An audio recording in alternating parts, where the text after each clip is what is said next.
बिस्मिल्लाहिर्रहमानिर्रहीम। अस्सलाम वालेकुम dear viewers, this is Fauzia and it's my channel health and homeo by Fauzia. मैं उम्मीद करती हूँ कि आप सब लोग खैर खैरियत से होंगे, बिल्कुल ठीक ठाक होंगे और सर्दियों के जो जुमला अमराज होते हैं उनसे महफूज होंगे। लेकिन बहुत से ऐसे लोग हैं और बच्चों में स्पेशली ये चीज़ बहुत ज़्यादा देखने में आ रही है कि सीने की जकड़न हो रही है, कंजेशन हो रही है, चेस्ट कंजेशन बहुत ज़्यादा लोगों में देखने में आ रही है। इसके अलावा नज़ला, ज़ुकाम और उसके साथ बुखार जैसी प्रॉब्लम जो है वो हर तरफ लोगों को इफ़ेक्ट कर रही है। तो मैंने सोचा कि आज की वीडियो जो है वो इसी टॉपिक पे बनाई जाए और कुछ मोस्ट इम्पॉर्टेंट मेडिसिन्स जो हैं वो डिस्कस की जाएँ ताकि आप लोग उनसे फ़ायदा उठा सकें। तो आज का जो टॉपिक है उसको डिस्कस करने से पहले मैं आप लोगों से रिक्वेस्ट करना चाहती हूँ कि जिन लोगों ने अभी तक मेरे चैनल को सब्सक्राइब नहीं किया, काइंडली जल्दी से मेरे चैनल को सब्सक्राइब कर लीजिए और उसके बाद हम स्टार्ट करते हैं आज की वीडियो। जैसा कि मैंने आपको इंट्रो में बताया कि मेरी आज की वीडियो का टॉपिक जो है वो चेस्ट कंजेशन के नाम से है, या हम इसको लंग्स कंजेशन भी कह सकते हैं, सीने की जकड़न कह सकते हैं, या छाती में घुटन का एहसास होना शुरू हो जाता है रेशे की वजह से, बलगम की वजह से। बहुत से लोगों को नज़ला ज़ुकाम होने के साथ साथ जो है वो सीने में दर्द शुरू हो जाती है जिसकी वजह खांसी होती है और खांसी में अमूमन बलगम आ रही होती है।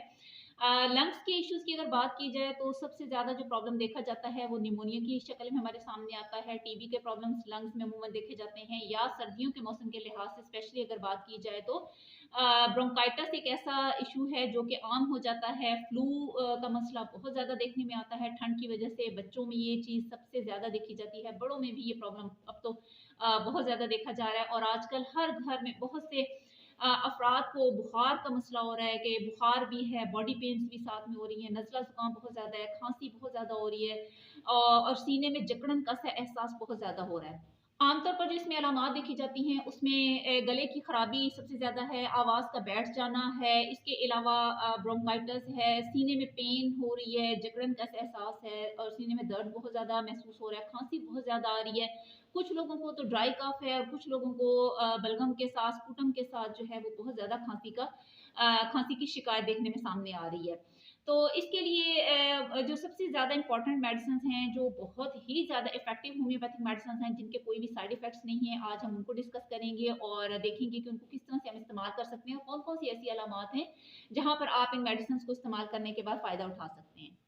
होम्यो मेडिसिन्स की सबसे बेहतरीन क्वालिटी एक तो ये है कि ये हमारी बॉडी में जो म्यूकस मेम्ब्रेन्स होती हैं, स्पेशली हमारा जो रेस्पिरेटरी ट्रैक्ट है, इसके अलावा जो हमारी नेज़ल मेम्ब्रेन्स होती हैं, नाक के अंदरूनी जो झिल्लियाँ पाई जाती हैं, जो कि आमतौर पर किसी भी किस्म के वायरस की वजह से स्टिमुलेट हो जाती हैं और वहाँ पर इन्फेक्शन स्टार्ट हो जाती है, वो म्यूकस को सिक्रीट करना शुरू कर देती हैं। तो होम्योपैथिक मेडिसिन्स जो हैं इन म्यूकस मेम्ब्रेन्स को हेल्प करती हैं कि वो एमिट करें अपनी बॉडी के अंदर से उन तमाम टॉक्सिन्स को जो है वो ख़त्म करने में हेल्प कर रही होती हैं। इसके अलावा ये हमें हेल्प करती हैं कि जो वायरल इन्फेक्शन हमें हो चुका है जिसने कि हमारी नाक की झिल्लियों को, हमारे गले को और हमारे रेस्पिरेटरी ट्रैक्ट को लंग्स तक जाकर इन्फेक्टेड कर दिया है, उसको हमारे हेड तक या हमारे बॉडी के दूसरी पार्ट्स तक इन्फेक्शन को जाने से रोकने में काफ़ी ज़्यादा हेल्प कर रही होती हैं। तो सबसे पहले जो होम्योपैथिक मेडिसिन है वो है एंटीमोनियम टार्ट और सबसे ज़्यादा इस्तेमाल होने वाली सबसे ज़्यादा बेहतरीन मेडिसिन है। इसके बहुत अच्छे इफेक्ट सामने आते हैं।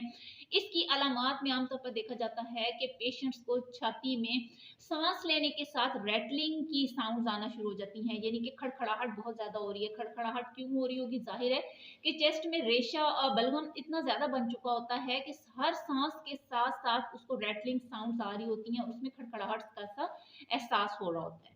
इसके मरीजों में अमूमन तेज-तेज साँस चलने का का प्रोसेस देखा जाता है। इसके अलावा उसको सीने में जकड़न होती है, घुटन का सा एहसास हो रहा होता है। इसके अलावा साँस लेने में भी प्रॉब्लम हो रही होती है और इसके पेशेंट को अमूमन लेटने से सुकून होता है। इसके अलावा एंटीमोनियम टार्ट ऐसे केसेस में भी बहुत ज़्यादा इफेक्टिव मेडिसिन है जिन लोगों को एम्फाइसीमा का प्रॉब्लम हो जाता है और ये स्पेशली एजेड लोगों में देखा जाता है। एम्फाइसीमा का मतलब है कि हमारे लंग्स के अंदर जो एयर सैक्स मौजूद हैं, उनकी जो टिश्यूज़ होते हैं या उनके जो सेल्स होते हैं, वो डैमेज हो जाने की वजह से भी सांस लेने में काफ़ी ज़्यादा डिफ़िकल्टी सामने आती है। तो एंटीमोनियम टार्ट जो मेडिसिन है, ये आपने 30 की पोटेंसी में लेनी है, सुबह, दोपहर, शाम। इसके 5-5 ड्रॉप्स जो हैं, वो आप नीम गर्म पानी में लें।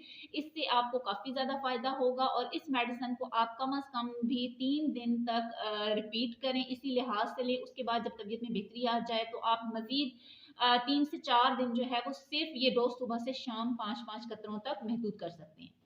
उसके बाद जो दूसरी मेडिसिन है इसका नाम है ब्रायोनिया। ब्रायोनिया को हम 30 की पोटेंसी में इस्तेमाल करेंगे। अगर आपके अंदर खांसी की अलामात आ रही हैं, खांसी बहुत ज़्यादा हो रही है और इसके साथ आपको इस कदर खांसी का शदीद दौरा पड़ता है कि पेशेंट अपने चेस्ट को जो है वो पकड़ लेता है और उसको होल्ड करने के बाद वो खांसे चला जा रहा होता है। इसकी एक और अलामत ये है कि इस तरह के केसेस में पेशेंट्स को प्यास बहुत ज़्यादा लग रही होती है और खांसी की जो सिचुएशन है उसमें रेशा भी बहुत ज़्यादा आ रहा होता है। और इसके साथ साथ ये देखा जाता है कि ऐसे लोग जिनको कि ज़रा सी भी स्लाइटली मूव करते हैं, बॉडी मोशन अगर वो करते हैं, मूवमेंट्स लेते हैं, तो उनको खांसी के फिट्स आना शुरू हो जाते हैं। लेकिन अगर वो इसी तरह से रेस्ट कर लेते हैं, अगर थोड़ी देर के लिए वो लेट जाते हैं, तो उनको खांसी की इस चीज़ में जो है वो बेहतरी महसूस होती है कि उनको खांसी आना कम हो जाती है। बहुत मुश्किल के साथ उनका बलगम जो है वो निकल रहा होता है। बहुत ज़्यादा हॉकिंग करने के बाद जो म्यूकस है वो पेशेंट बाहर निकालता है।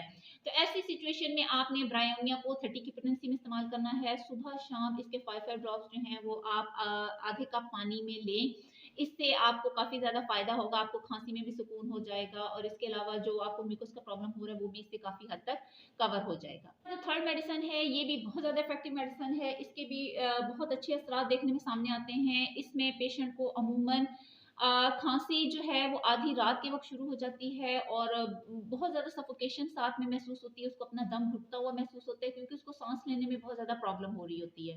बलगम बहुत ज़्यादा आ रही होती है इसके पेशेंट को। बहुत ज़्यादा एक्सपेक्टोरेशन जो है, जो स्पूटम है वो बहुत ज़्यादा निकल रहा होता है।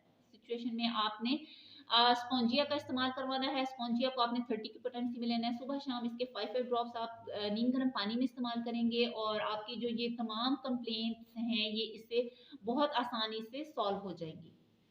तो ये तो थी वो सारी मेडिसिन जो कि मैंने आपके साथ डिस्कस की हैं। इनमें सबसे ज़्यादा इंपॉर्टेंट जो है वो एंटीमोनियम टार्ट है, उसके बाद ब्रायोनिया है। अगर आपको इस किस्म की चेस्ट कंजेशन की प्रॉब्लम आ रही है, क्योंकि जो ये लंग्स की प्रॉब्लम है या ये जो चेस्ट कंजेशन हो रही है इन इटसेल्फ ये एक खुद कोई प्रॉब्लम नहीं होती है, बल्कि हम ये कह सकते हैं कि ये एक कलेक्शन है उन सिम्टम्स का कि जिसके अंदर हमारे लंग्स इफेक्ट हो रहे होते हैं। और ये सारा जो है ये एक वायरल इन्फेक्शन की वजह से हो रहा होता है, वायरसेस की वजह से हो रहा होता है। और अगर इन टाइम इस प्रॉब्लम को, जैसे कि फ्लू वगैरह हुआ है, और अगर उसको आप इन टाइम जो है वो प्रॉपर हैंडल नहीं करते हैं या उसको ट्रीट नहीं करते हैं, तो फिर ये आगे जाकर एक सवियर किस्म की इन्फेक्शन में चेंज हो जाता है। और इस इन्फेक्शन की वजह से फिर आपका हेडेक भी आपको स्टार्ट हो जाते हैं, वो सवियर किस्म के आपके साइनसेस ब्लॉक हो जाते हैं, जिसकी वजह से साइनसाइटिस का प्रॉब्लम भी हो सकता है। तो एंटीमोनियम टार्ट एक तो टॉप रेमेडी है। अगर इस किस्म का प्रॉब्लम हो जाता है, आप घर में एंटीमोनियम टार्ट रखें। वो आपके ये जो आपके लंग्स जो हैं म्यूकस के साथ ओवरलोडेड हो जाते हैं, ये उसको कम करने में आपको काफ़ी ज़्यादा हेल्प करेगी। एंटीमोनियम टार्ट 30 में और ब्रायोनिया 30 में, ये दोनों मेडिसिन आप इस विंटर सीजन में लेकर अपने पास घर में रख लें। अगर बच्चों में भी ये प्रॉब्लम होती है तो उनको भी आप इस्तेमाल करवा सकते हैं, और अगर बड़ों में भी ये प्रॉब्लम चल रही है तो आप वहाँ पर भी इन मेडिसिन को यूज़ कर सकते हैं। तो ये तो थी मेरी आज की वीडियो जो कि मैंने लंग्स की कंजेशन के लिहाज से बनाई थी, और इसकी जो मेडिसिन थी वो मैंने आप लोगों के साथ डिस्कस की हैं। आई होप कि आप लोगों को मेरी वीडियो अच्छी लगी होगी। अगर वीडियो अच्छी लगी हो तो लाइक कर दीजिएगा, और अगेन उन लोगों से रिक्वेस्ट है जो मेरे चैनल पे आज फर्स्ट टाइम आए हैं, प्लीज़ मेरे चैनल को सब्सक्राइब कर दीजिएगा। इंशाल्लाह नेक्स्ट टाइम एक नई प्रॉब्लम के साथ, एक नई मेडिसिन के साथ आपसे दोबारा मुलाकात होगी। टिल देन अल्लाह हाफिज़।